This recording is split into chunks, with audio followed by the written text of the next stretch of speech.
Hai guys, by the way, gimana nih kabar kalian semua? Well, pada kesempatan kali ini saya akan menceritakan sekaligus membahas sebuah film yang menurut saya pribadi film ini tuh dikategorikan sebagai film paling brutal ya. Karena benar-benar sesadis itu, anjir, pokoknya siapkan adrenalin kalian semua dah. Film ini sendiri berjudul Hostel bagian pertama yang pernah dirilis pada tahun 2005 lalu. Menceritakan tentang sekelompok backpacker yang sedang berlibur sambil hunting ciwi-ciwi cantik. Namun bukannya kenikmatan duniawi yang mereka dapat, mereka ini malah berakhir dengan digondol oleh sekelompok jagal yang bersiap-siap akan memusnahkan mereka. Oke, kalau misalkan kalian penasaran, tanpa berlama-lama lagi, mendingan kita langsung aja yuk ke alur cerita filmnya.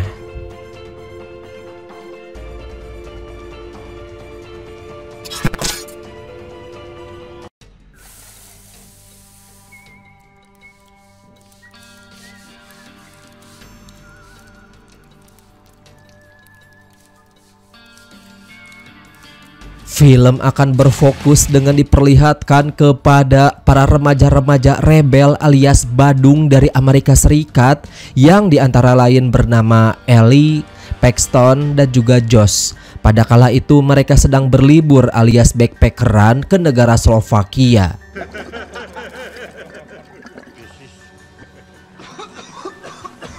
Yang mana seperti yang kita ketahui ya, negara Slovakia ini sendiri merupakan sebuah negara yang mempunyai tingkat kriminal di atas rata-rata.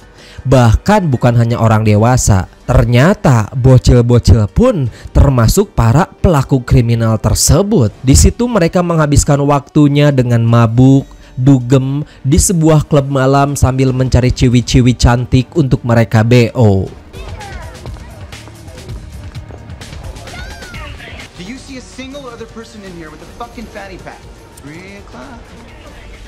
Namun pada saat di dalam diskotik itu, Josh tanpa sengaja bertengkar dengan pengunjung lain, yang menyebabkan Josh dan juga kedua temannya ini langsung diusir dari diskotik tersebut.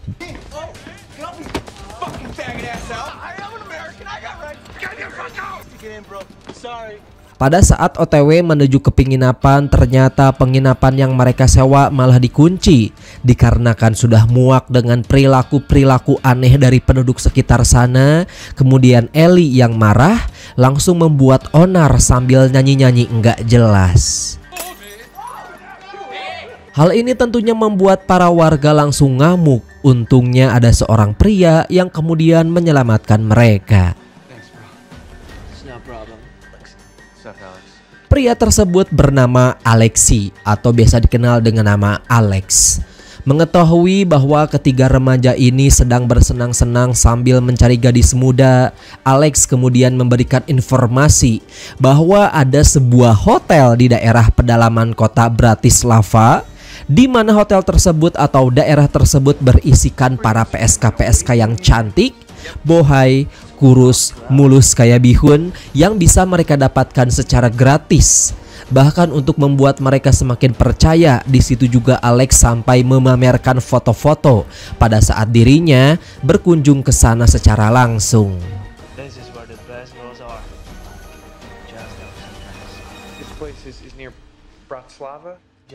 Enggak pakai banyak basa-basi dikarenakan kebetulan mereka ini lagi sagapung banget ya. Keesokan harinya mereka pun langsung berengkot ke sana. Pada saat di dalam kereta, tiba-tiba saja mereka didatangi oleh seorang pria tua bangka yang kemudian mencoba mengakrabkan diri sambil bercerita bahwa dia mempunyai seorang anak bernama Saskia.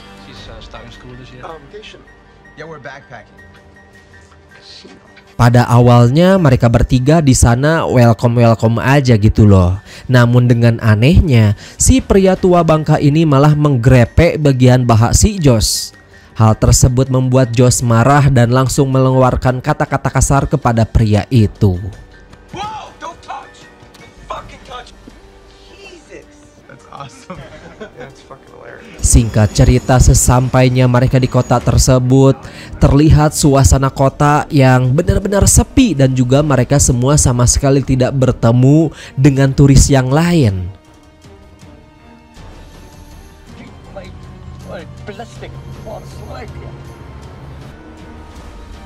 Setelah itu mereka melanjutkan perjalanan dan sampai di sebuah hotel yang sebelumnya direkomendasikan oleh si Alex.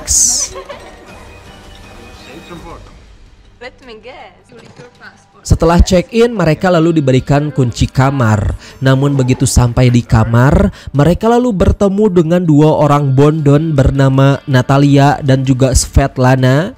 Dengan anehnya, si Natalia ini kemudian mengajak ketiga bujang lapuk tersebut untuk bersenang-senang di dalam ruangan spa. Nah guys, karena adegan di dalam ruangan spa benar-benar ekstrim ya, maka dari itu saya sensor aja biar nggak kena pelanggaran gitu loh. Dan intinya di sana mereka berkenalan, bercumbu, bahkan Natalia sempat mengajak ketiga bujang lapuk tersebut buat minum-minum di sebuah bar nanti malam. Tidak mau terlewatkan dengan malam yang indah dan dipenuhi oleh cewek-cewek cantik. Malam itu pun mereka lalu berkunjung ke diskotik yang dimaksud. Bahkan sampai mabuk-mabukan dan juga meminum obat-obatan terlarang.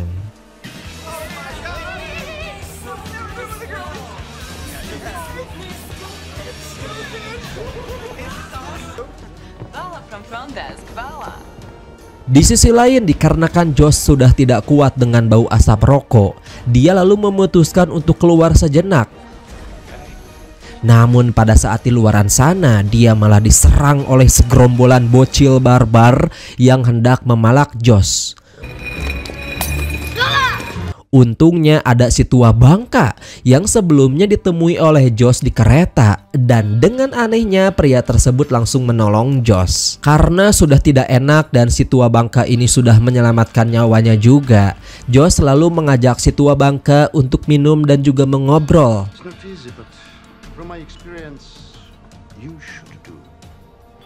Singkat cerita, malam harinya mereka lalu dibawa oleh Natalia untuk ajojing di atas kasur. Adegan ininya nggak usah dilihatin lah ya guys. Namun pada keesokan paginya, mereka berdua merasa aneh. Di pagi hari itu mereka bingung karena si Oli tiba-tiba menghilang begitu saja. Paxton dan juga Josh mencoba menanyakan hal tersebut kepada si resepsionis. Namun resepsionis bilang bahwa Ellie sudah pulang pada pagi hari.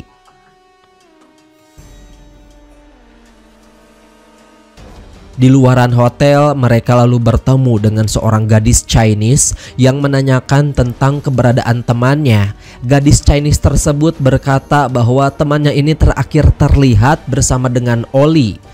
Tanpa mengurangi rasa hormat, Josh berkata bahwa ini nggak mungkin, sebab dari dulu Oli sama sekali tidak menyukai wanita Chinese.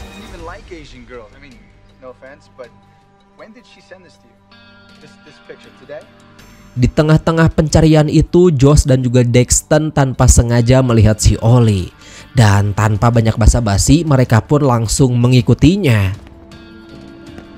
Sampailah mereka di sebuah museum yang menurut saya pribadi ini museum benar-benar creepy ya.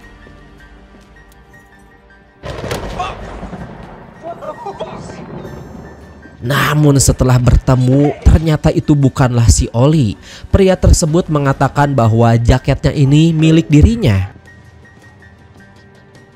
Di luaran museum, Paxton kemudian mendapatkan SMS dari Oli yang mengatakan bahwa dia sudah ada di rumah sambil ngirim kayak pap gitu setengah badan. Namun kenyataannya itu merupakan sebuah foto yang dikirim oleh seorang tukang jagal alias psikopat dengan memotret bagian kepala si Ellie yang sudah buntung. Gila sih.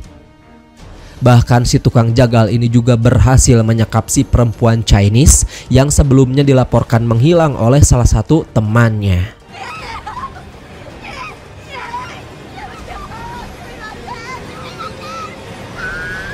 Dikarenakan udah benar-benar pusing nyari si Oli kemana-mana, tapi tetap aja nggak ketemu. Pada malam itu Josh dan juga Paxton memutuskan untuk kembali berpesta bersama dengan Natalie dan juga Svetlana.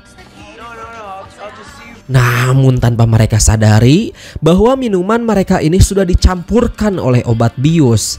Tentunya hal tersebut membuat Josh kelayangan dan langsung memutuskan untuk istirahat di dalam kamarnya. Dan pada saat istirahat, terlihat si resepsionis tiba-tiba saja mendatangi Josh. Nah loh. Where's the restroom? Di sisi lain, karena efek bius itu sudah mulai memuncak, Paxton tiba-tiba saja pingsan di dalam sebuah gudang.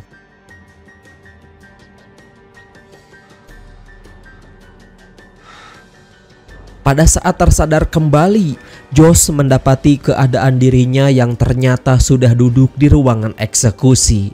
Di situ juga dia melihat banyak sekali benda-benda penyiksaan dan ada seorang tukang jagal yang menghampirinya. Si tukang jagal itu kemudian mengebor bagian dada Josh sampai bolong. Who are you? Please don't, sir. Please fucking stop. Please. No, fucking don't you. No.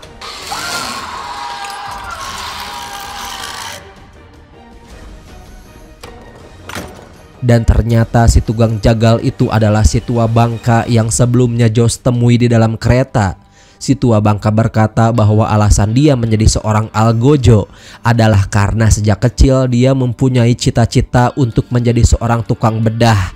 Namun karena penyakit tremor yang dia miliki, maka dari itu pihak rumah sakit manapun tidak ada yang mau menerimanya.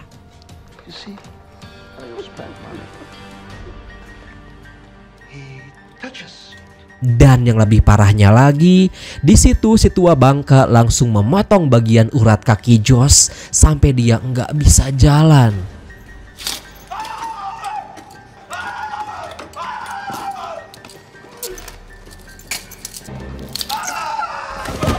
Dan tanpa banyak basa-basi, dia pun langsung mengakhiri penderitaan Josh dengan cara Kemudian Paxton yang sudah sadar kembali, dia lalu menanyakan keberadaan Josh kepada si resepsionis.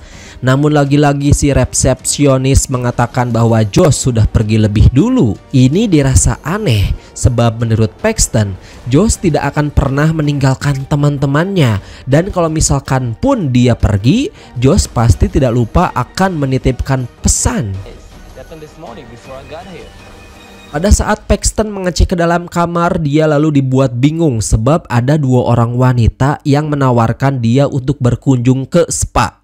Dan kalau misalkan kalian ingat, hal tersebut sama persis ya dengan modus operandi si Natalia yang pernah mengajak mereka ke spa juga yang tadi ada di awal film.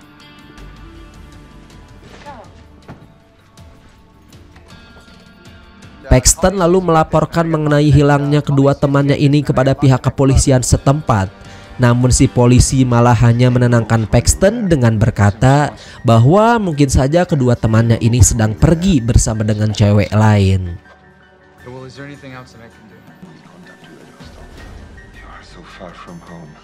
Setelah itu Paxton kembali mencari kedua temannya menuju sebuah bar. Namun tanpa sengaja dia lagi-lagi bertemu dengan si Natalia dan juga Svetlana.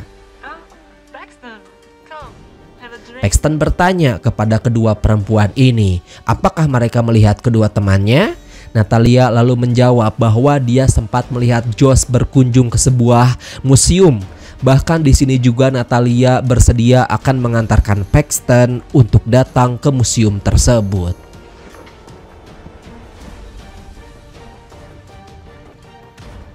Karena kan nggak curiga sama sekali, akhirnya Paxton mengiyakan ajakan itu. Singkat cerita, sesampainya di sana, Paxton merasa janggal sebab tempat yang katanya museum ya, tapi kok bukan kayak museum. Dia melihat keadaan gedung yang udah kotor, lembab, bahkan di situ juga dia melihat banyak sekali orang-orang kaya yang sedang berkumpul. Setelah itu Natalia mengajak Paxton untuk masuk ke dalam. Dan benar saja, di dalam sana terlihat bangunan itu sangat-sangat menyeramkan. Bahkan Paxton melihat keadaan Josh yang sedang dikuliti secara hidup-hidup.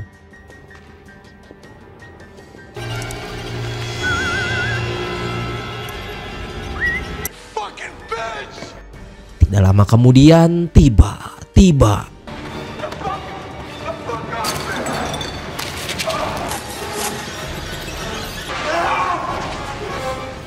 setelah tertangkap, Paxton lalu mendapatkan giliran untuk disiksa oleh si tukang jagal. Di dalam sana si tukang jagal dengan tega menyiksa Paxton dengan menusukkan besi ke bagian dadanya.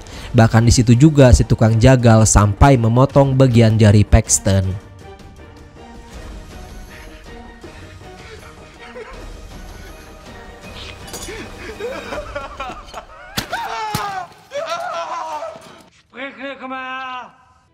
Ich werde es zerstören.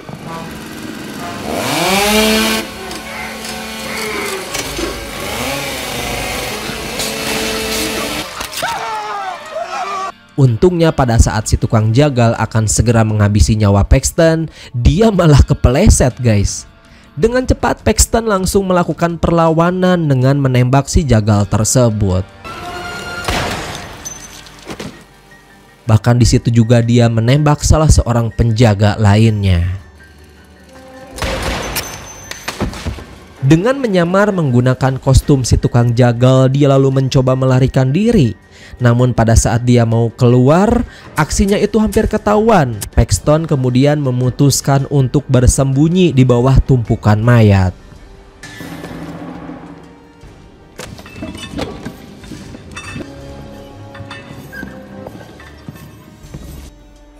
Pada saat momen seperti itulah dia lalu dibawa ke sebuah ruangan mengerikan yang dimana si tukang jagal berbadan aneh ini sedang mencincang bagian tubuh korban-korbannya.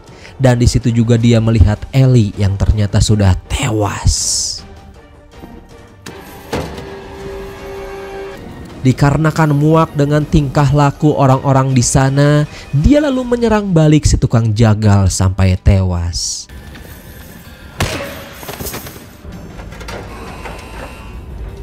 Di situ juga di saat dia sedang menyamar, dia menemukan sebuah berkas bahwa tempat ini merupakan sebuah tempat atau gudang yang isinya penjualan organ yang dijual kepada orang-orang kaya. Setiap klien yang terhubung akan dicap atau digambarkan sebuah tato berbentuk anjing di bagian tangannya. Check this out. What do you think of this? I mean, did you do it real slow? Yes. Pada saat dia mau sampai di garis finish, Paxton mendengar suara jeritan perempuan. Dikarenakan merasa kasihan, dia pun langsung mendatangi asal suara tersebut. Hey, buddy. Dan ternyata itu adalah suara si wanita Chinese. Dia lalu menyelamatkan si wanita sipit tersebut dan kabur menggunakan mobil milik orang di sana. Sambil dikejar-kejar oleh para orang kaya tersebut, Paxton lalu dihadang oleh segerombolan bocil tadi. Namun dengan cerdiknya si Paxton kemudian menyogok para bocil itu. Dia juga memerintahkan para bocil kriminal itu untuk membunuh orang yang sedang mengikutinya.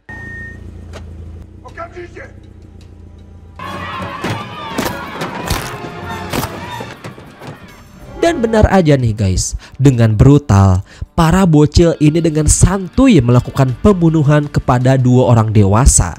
Benar-benar gila anjir. Pada saat akan melarikan diri, Paxton tanpa sengaja melihat si Natalia, Svetlana dan juga Alex yang pada kala itu sedang berbincang. Karena merasa dendam setelah kepergian kedua sahabatnya, tanpa ragu Paxton pun langsung menabrak mereka bertiga sampai tewas.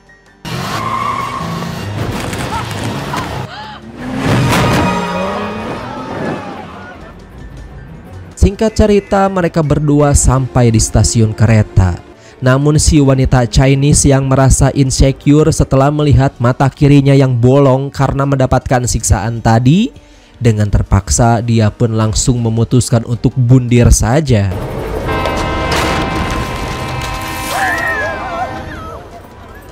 Di dalam kereta pada saat Paxton berdiam diri dan menenangkan diri, dia tiba-tiba mendengar suara si tua bangka yang memang sedang ada di dalam kereta tersebut sambil memancing para korban-korbannya.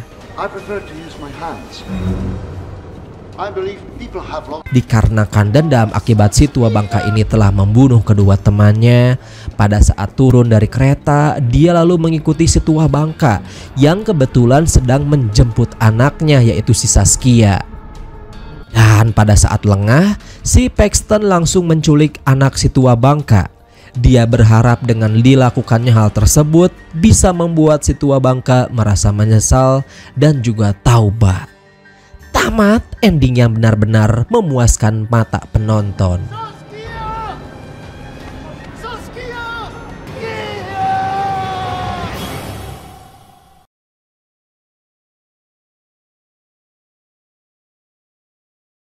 Dan ini adalah sequel ketiganya ya, yang dimana organisasi Elite Hunting Club ternyata sudah beredar luas ke berbagai negara, terutama ke Las Vegas.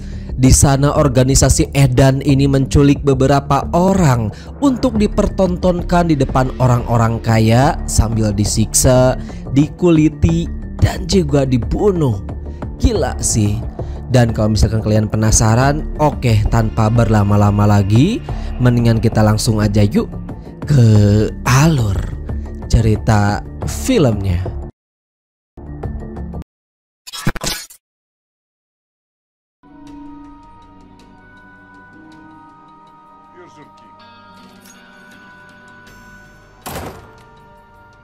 Film diawali dengan diperlihatkan kepada seorang pria muda bernama Travis yang pada kala itu sedang check-in di sebuah hotel di kota Las Vegas.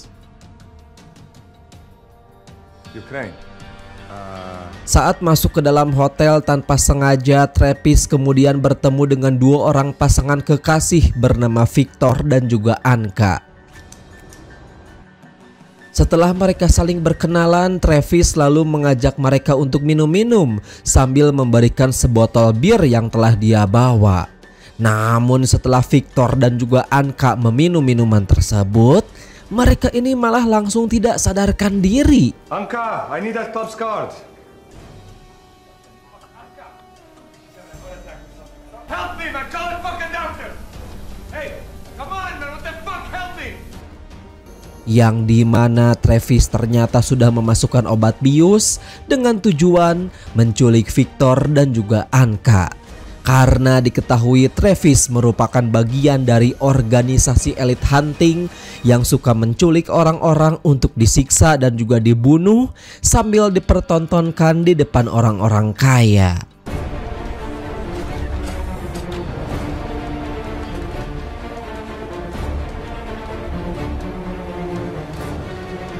Singkat cerita, kemudian film pun kembali berpindah dengan diperlihatkan kepada seorang pria bernama Scott yang sedang berpamitan kepada tunangannya untuk sekedar berlibur menuju ke kota Las Vegas bersama dengan sahabat dekatnya bernama Carter.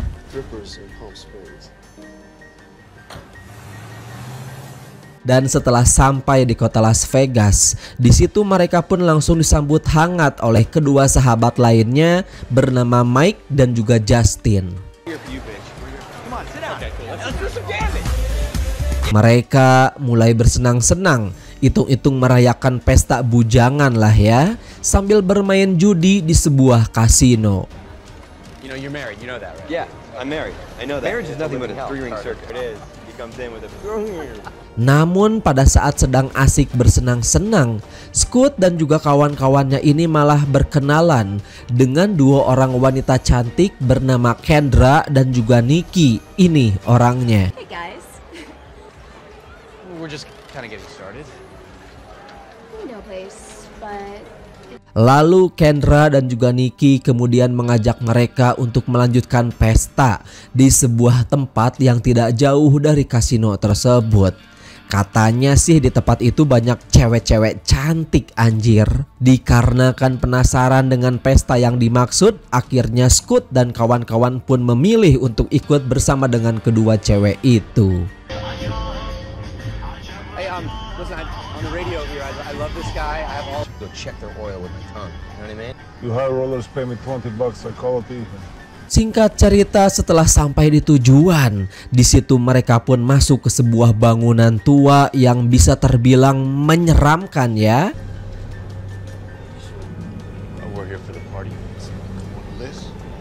Dan ketika masuk ke dalam ruangan, secara tidak terduga, tiba-tiba Scoot malah langsung disekap oleh orang misterius. Look, we're just... Guys?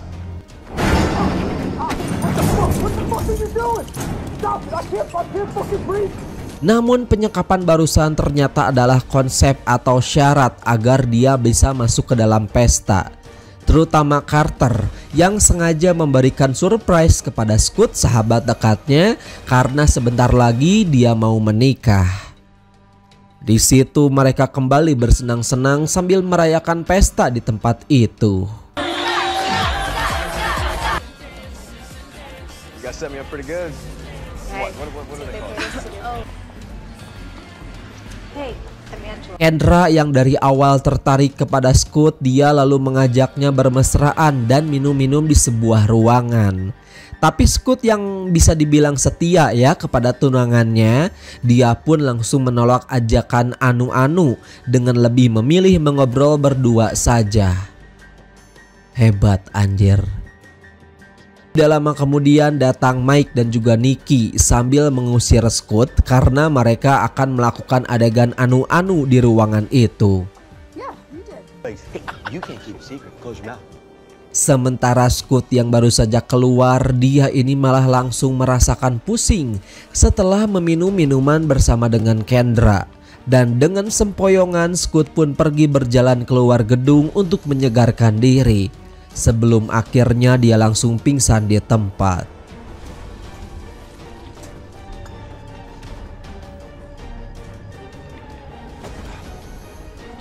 Open the fucking door! Namun anehnya tidak lama setelah itu, dia didatangi oleh seorang pria botak misterius yang tiba-tiba berjalan ke arah dirinya.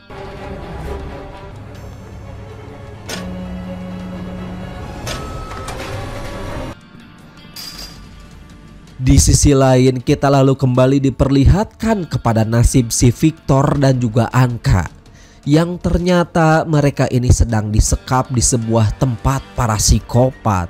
Dan beberapa saat kemudian datang dua orang algojo psikopat sambil membawa paksa Anka untuk segera dieksekusi.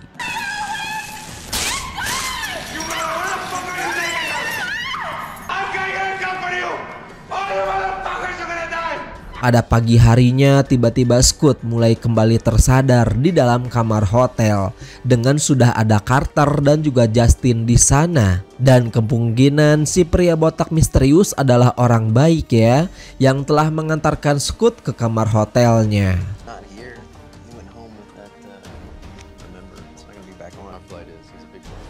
Sementara untuk Mike sendiri yang tidak bisa dihubungi, teman-temannya ini beranggapan bahwa dia pasti masih bersenang-senang bersama dengan Nikki. Namun faktanya, ternyata Mike juga telah disekap di tempat para psikopat tersebut.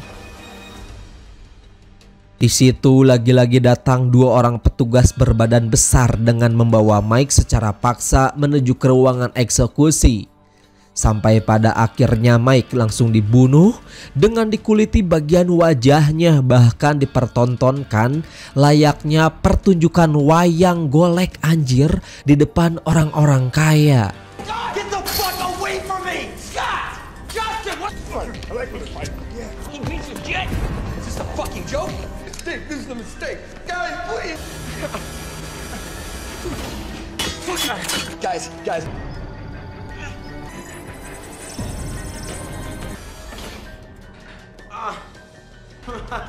Stop! Fucking joke!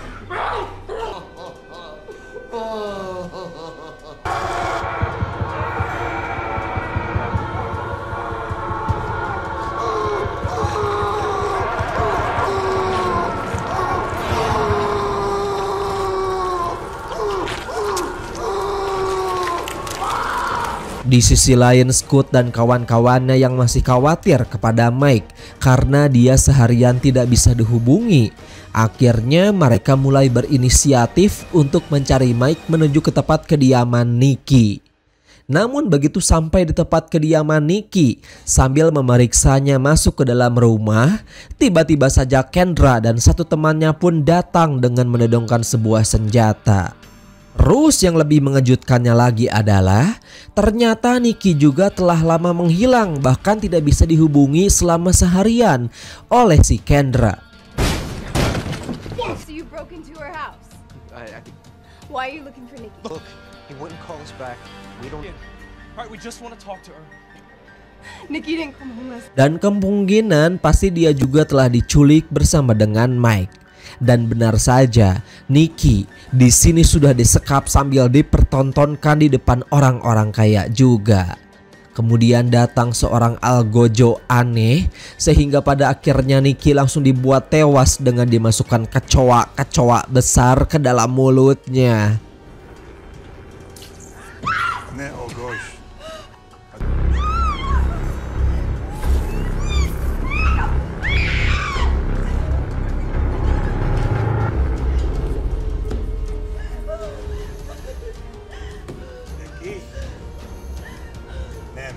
Sementara itu Scott, Kendra, Carter dan juga Justin yang masih belum mendapatkan kabar memutuskan akan mencari Mike dan Nicky menuju ke tempat yang mereka pernah kunjungi. I've been saying that all along. Start at the beginning, retrace their steps. Sebelum akhirnya Justin mendapatkan SMS dari Mike dengan meminta agar mereka pergi ke tempat lokasi yang telah dia kirim, yang dimana pesan barusan adalah pesan yang dikirim oleh Travis untuk menjebak mereka. Dikarenakan tidak curiga sama sekali, akhirnya Scott dan kawan-kawan pun langsung bergegas menuju ke lokasi itu. Route 9 ASAP. Tibalah mereka di sebuah hotel, yaitu hotel yang kita lihat di awal film tadi. Dan dari sini Scott, Kendra bersama dengan Carter memutuskan untuk masuk ke dalam, sementara Justin bertugas menunggu di dalam mobil. Asshole, let's get out of here, okay? And a note. Namun ketika mereka masuk dan berkeliling di sekitaran hotel, tiba-tiba saja datang gerombolan psikopat sambil menyerang mereka menggunakan gas bius. Sementara untuk Justin sendirian harus berakhir dilumpuhkan juga oleh Travis, lalu dibawa menuju ke markas psikopat.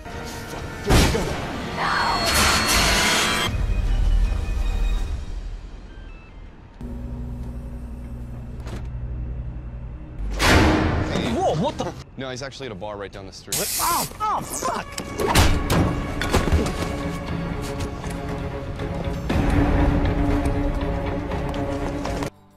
Di tempat penyekapan tanpa diduga dan plot twistnya di sini nih guys. Ternyata si Carter ini mempunyai tato yang sama dengan geng Elite Hunter, yang dimana dia adalah salah satu anggota Elite Hunter juga. Diketahui Carter ini merupakan klien kelas atas. Dia kemudian mulai mengajukan diri agar dia diizinkan menjadi seorang algozo untuk membunuh Scott. Yap, Scott, sahabatnya sendiri. Dan alasan dia melakukan pembunuhan ini hanya karena ingin melenyapkan Scott demi merebut calon istri Scott. Gila anjir. Hey, listen, you motherfucker, stop! Turn right now. Going, Carter! Where the fuck are you going? Sementara di ruangan lain kemudian kita kembali diperlihatkan kepada Justin yang bersiap-siap akan segera dieksekusi. Sehingga Justin harus berakhir tewas setelah terkena beberapa tembakan panah oleh seorang psikopat alien ini.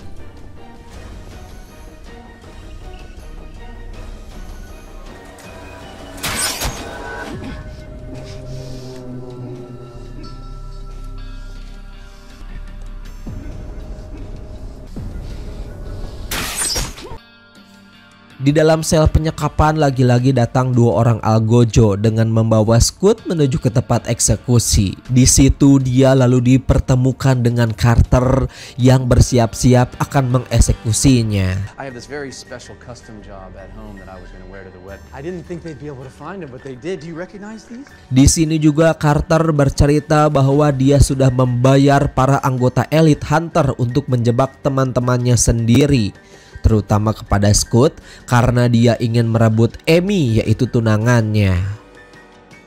Tapi pada saat bersiap akan mengeksekusinya, dengan sengaja Fleming, si pemilik organisasi, malah melepaskan Scott dari meja eksekusi agar mereka saling membunuh demi menarik perhatian para penonton.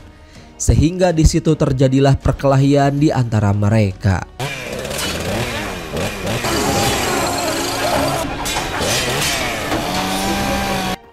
Setelah Carter berhasil dikalahkan, Scott kemudian mengkuliti bagian tangannya yang terdapat logo Elite Hunter untuk dia scan agar bisa keluar dari ruangan itu.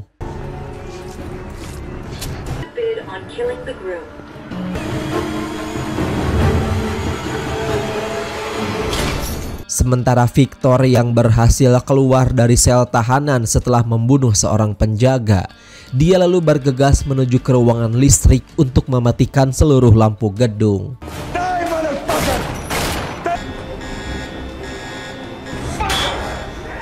Meskipun dia sempat berhasil mematikan aliran listrik, sayangnya Victor malah berakhir tewas setelah terkena tembakan oleh salah seorang security.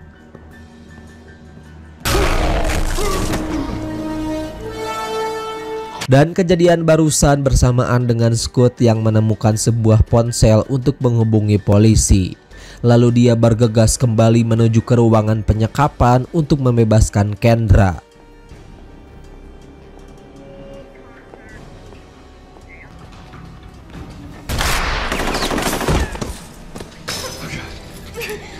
Tapi begitu akan pergi, sayangnya Kendra malah berakhir tewas setelah terkena tembakan dari si Travis.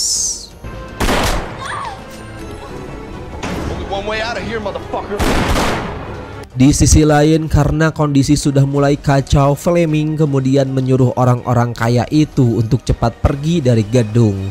Bahkan dia sampai menyalakan sebuah bom waktu agar nanti para polisi tidak bisa menemukan bukti-bukti tentang organisasi Elite Hunter ini. Begitu hendak meninggalkan gedung dari arah belakang, tiba-tiba saja Carter pun datang dan langsung membunuhnya.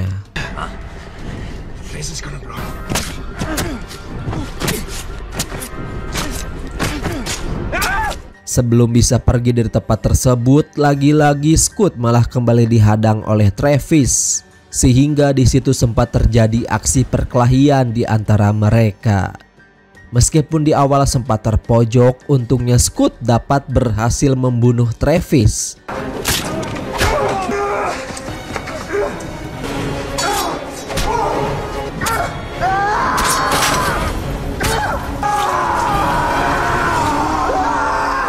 Sebelum gedung meledak, Carter yang ternyata masih hidup seketika malah mengunci gerbang keluar yang membuat Scott terkurung dan berakhir terkena sebuah ledakan.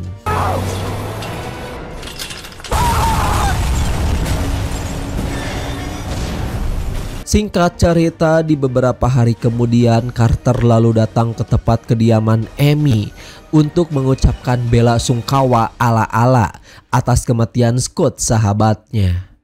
Akan tetapi di malam hari pada saat Amy mengajak Carter makan malam bersama, tiba-tiba saja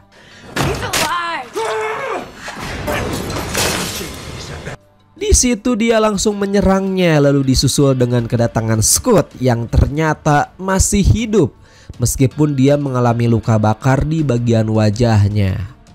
Sampai pada akhirnya Carter langsung dibawa ke gudang dengan bersiap-siap akan dieksekusi. Pembalasan dendam yang bisa terbilang epic anjir. Tamat ending yang benar-benar diharapkan para penonton.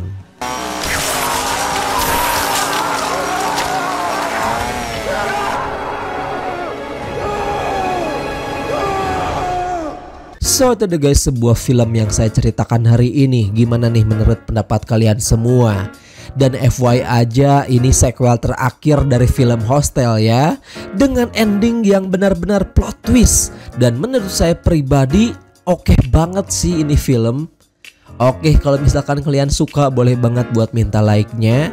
Jangan lupa juga subscribe aja. Jangan lupa juga nyalain notifikasinya, karena kedepannya bakalan banyak banget cerita-cerita menarik yang bakalan saya bahas. So sekian dari saya. Wassalamualaikum warahmatullahi wabarakatuh.